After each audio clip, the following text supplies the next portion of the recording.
a man got stopped, okay, in the HOV lane, that is the carpooling lane where you were allowed to drive with friends or maybe children at a certain age. You can't sneak a baby into the front seat. That doesn't count.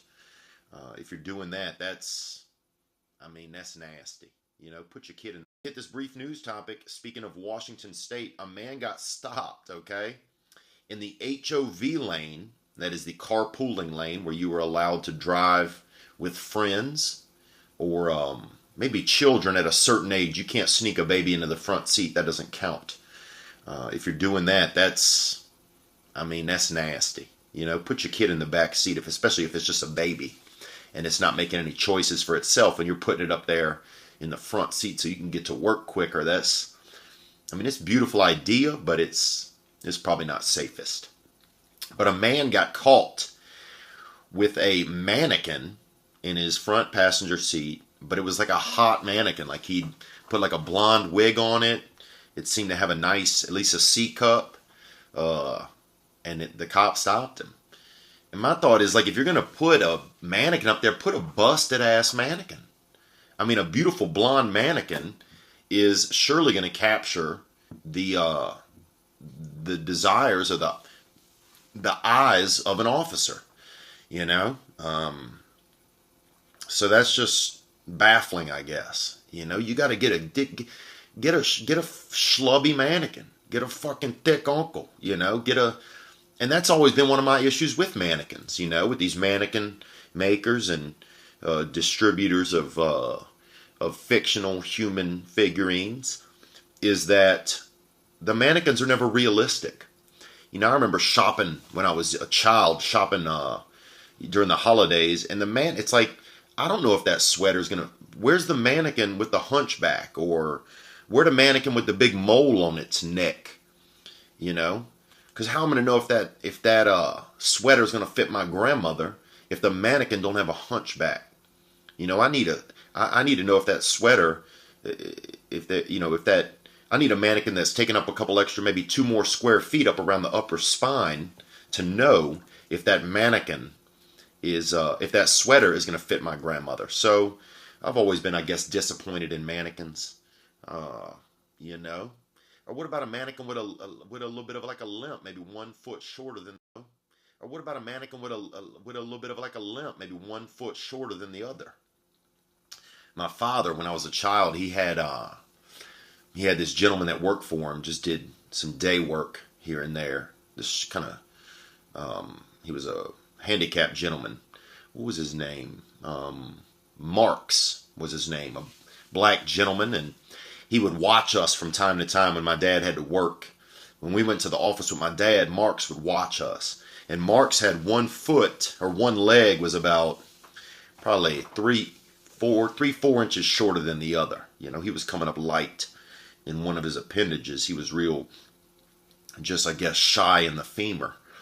And so he would always stand on this stoop so that he looked even, and he wouldn't really leave this little stoop. It was a few inches of concrete that were outside of the front door. And he would stand there with his 1 foot on the stoop and his other foot on the natural pavement or natural earth. And he would be even. And I remember that man, we would spend time with him. He would take us to the hot dog cart and get us a hot dog. And a bird attacked him one time. He got attacked by a bird pretty good.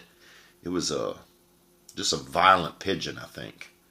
And they have those in a lot of, in areas where, this was down in New Orleans, and they have a lot of violent birds down there, those inner city birds that have, I guess, just been through hell, and, they're not out there living in natural habitat as much as other animals or other birds are. Spent some time around birds in my day. But yeah, that man would watch us, and he had a short limb. And I always thought that mannequins should be more realistic. I'd love to see somebody come out with some realistic mannequins. How do I know if this, I shot a documentary with some British documentarians, and they have a new documentary coming out in a few weeks. It's called Dying Laughing, and I'm going to be in that. So if you see that playing somewhere, or you get the opportunity to get that on the internet, I'll be in there. They're interviewing comedians about their lifestyles. So that was that, man. And I've never been a big fan of the British, dude. I'll go ahead and say it, you know. And I told these gentlemen that. And they actually kind of rekindled a little bit of my faith, maybe, in the British, or the OA. I call them the original Americans. Because we were over there. You know, you forget that sometimes, that we were over there. And as far as we learned in history class growing up, we left there to have religious freedom, right? Just on a boat. I mean, you got to really not like someone to just get on a boat and be like, we're out of here. And they're like, well, where are you going? And you're like, we don't know. That's pretty brave, dude. Just to go. Imagine not liking someone so much. You get on a boat and just go. And the odds are you're not even going to live. That's pretty ballsy, man. But yeah, The Patriot, one of my favorite movies, you know that. The Family Man, that's another one of my favorite films with Nicolas Cage. If you haven't seen that movie, then your life is probably full of holes. You must have the Swiss cheese life. Do you have that? Look at your life. Does it smell like mold that could go on a sandwich? Because you probably have a Swiss cheese life. I love that movie. We got a house in Jersey. We got 2 kids, Annie and Josh. Man, I love that movie. Make me think about love and what love means, and taking advantage of love. That movie does that for me. But yeah, the British, I just never, I don't like it when the British are milling around over here. Like, what are you doing, dude? We beat y'all. We beat y'all, okay? Look at the scoreboard, Daddy Bear. We beat you. And you got British people just wandering around over here in the U.S., and I'm like, just never been keen on it. Taking jobs, too. Taking movie roles and television roles, especially in entertainment. I'm like, what? You're going to give this to a British person before you give it to a natural-born American? You know, or an English, basic. I don't know. Just makes me angry. But these men were good. We did the documentary. We had some interviews. So it kind of adjusted my faith. And they were talking about, in school in Britain, they learned that we got exiled from Britain. Like, we were such schlubs over there, or such mooks, that they just sent us packing. And I'm like, well, that's crazy, because they teach us in America that we left. So it's pretty interesting to see that on different shores, the education is different as to what really happened. It makes you wonder what kind of education is going on in all other parts of the world. Like, we're all just learning about different realities. I guess our perceptions are different. So that was interesting, man. Because I'm telling them, I'm like, we didn't leave. Like, we left because, we wanted religious freedom. I mean, that's what I'd learned. And they're like, whatever, we sent y'all packing. We gave you a little bit of money. We didn't think you'd actually find a place. You guys left on 60-foot wooden boats that were filled with diseases. Like, most of y'all's luggage was chlamydia. So, just interesting in their perception, and perception based on what I had learned growing up. But yeah, the British, I spent some time with the British. And one time, I don't even know if I told you guys this story. If I did, I'm sorry. But one time we found some nudie magazines in the dirt. We found some nudie magazines. You know what I'm saying, boy. Titty literature. And man, we were fired up. I mean, that made him spray out the sides of his mouth, just his body, just feeling the perversions of these booklets, of these little sex booklets. And so we got to looking at these magazines, but somebody in the magazines, okay, in each picture they got people in there and doing sex and just being nasty. And in the pictures, though, somebody had cut out, right where the peenie and the vagina kind of just met each other, somebody cut that area out. Just cut out that insertion, in each picture. Man, we look at the first page and somebody cut it out with a knife or a small saw. And then we look at the next page and the same thing, right where the penises and the vaginuses were just shaking each other's hands, proverbially speaking. Somebody cut that area out. And then we look through every picture in every magazine, 5, 6, 7, 800 pictures of insertion. Missing. Somebody running around our town really with a bunch of fuck fetty on them. Their own little hot package of insertion, So that was kind of wild growing up. I remember that. I don't know whatever happened to that boy, Danny. His name was Danny, and they called him Hot Danny because he would get dizzy from his head spinning, and you'd have to sit him down and rest him, because that's friendship. That's friendship, man.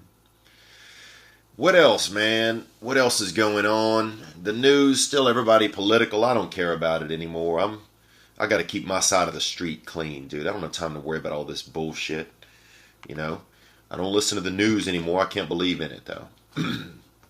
I just don't trust it. I love freedom of the press. I think we should have it. We need it. But I worry that the press doesn't care if we get factual information a lot of times, and that's scary. That's a scary place to be in. So because then it makes it hard to decide what is factual and what isn't. Go. Theo, what's going on, brother? My name's Jim. Got a little question inquiry here. Okay, Jim. The other night I'm with my lady folk, and we're in not quite a 69 position, more like a 55, 57. I'm on all fours, going down on her. My butt, my junk's a little bit towards her face. And this is where the dilemma comes in. I'm, pleasing her, starting the car up a little bit. She's grabbing me on my stuff and grabbing me on my piece.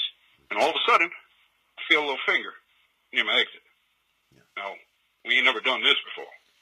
And she kept working it around and kind of felt good. And I didn't stop. And all of a sudden, I'm getting a little pleasure. Has this ever happened to you?